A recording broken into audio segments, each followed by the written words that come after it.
Let's mic देश का मिजाज नॉर्थ ईस्ट।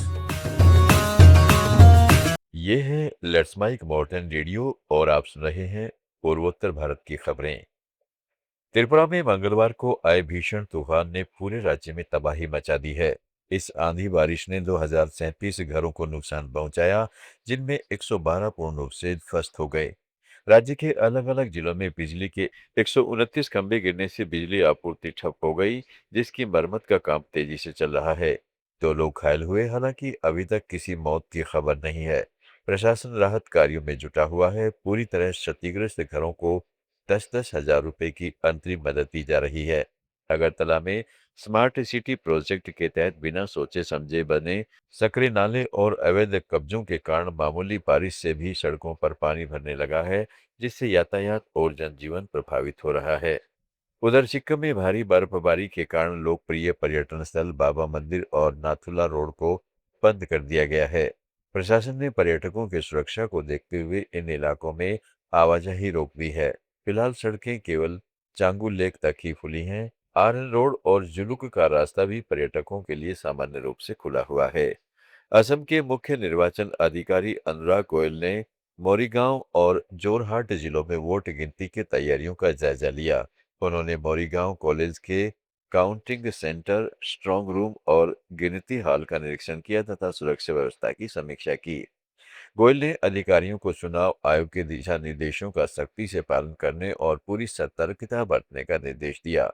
मोरीगांव में 3 विधानसभा क्षेत्रों, जगीरोड, लहरीघाट और मोरीगांव के लिए 3 अलग-अलग हाल बनाए गए हैं, जहां 4 मई को सुबह 8 बजे से गिनती होगी। गिनती कर्मियों का प्रशिक्षण भी शुरू हो गया है। मणिपुर में हिंसा की नई लहर पर कुकी क्रिश्चियन लीडर्स फोरम ने गहरी चिंता जताते हुए सभी पक्षों से शांति बनाए रखने की अपील की है।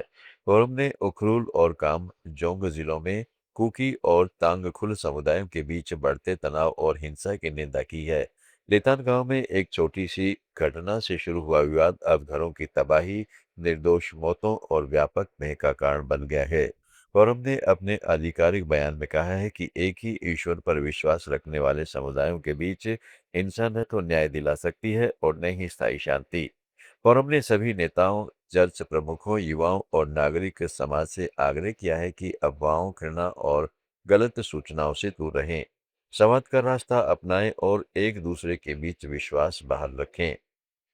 मिजोरम की सत्तारूढ़ पार्टी जोराम पीपुल्स मूवमेंट ने वार्ड 6 से विजयी एच ए लालजेम टलुवांगा को आइजोल का नया मेयर नियुक्त किया है।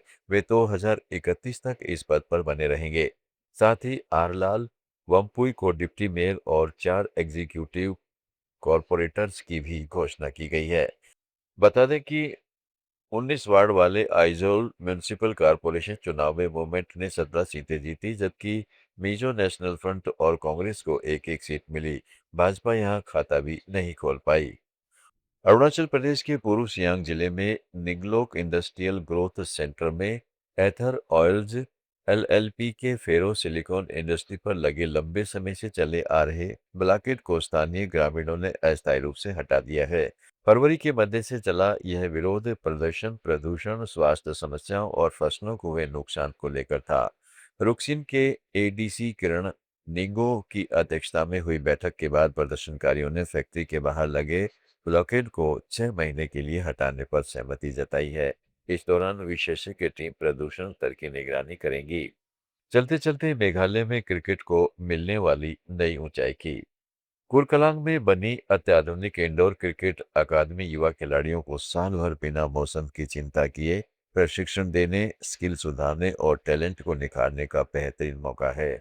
इससे ग्रास रूट लेवल पर प्रतिभाओं की पहचान होगी, नियमित प्रैक्टिस बढ़ेगी और राज्य के क्रिकेट इंफ्रास्ट्रक्चर को मजबूत आधार मिलेगा, जो लंबे समय से विकास की राह देख रहा था। मेघालय क्रिकेट एसोसिएशन के अध्यक्ष जेम्स सांगमा ने इसे राज्य में क्रिकेट विकास के लिए एक महत्वपूर्ण लॉन्च पैड बताया है।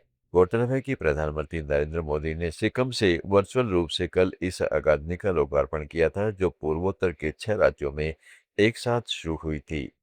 असम, त्रिपुरा, मेघालय, मणिपुर, अरुणाचल प्रदेश, मिजोरम, नागालैंड और सिक्किम की ताज़ा खबरों के इस डेली बुलेटिन को रोजाना सुनने के लिए डाउनलोड करें लेट्स माइक ऐप। जुड़े रहिए लेट्स माइक के साथ।